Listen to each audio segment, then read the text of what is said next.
يا رب العالمين صل على طه الأمين في كل وقت وحين املأ قلبي باليقين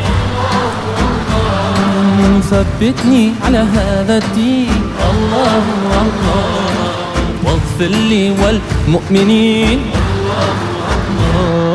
حسبي ربي جل الله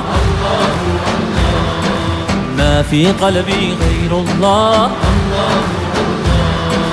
نور محمد صلى الله لا إله إلا الله Allah. God bless you all. Thank you.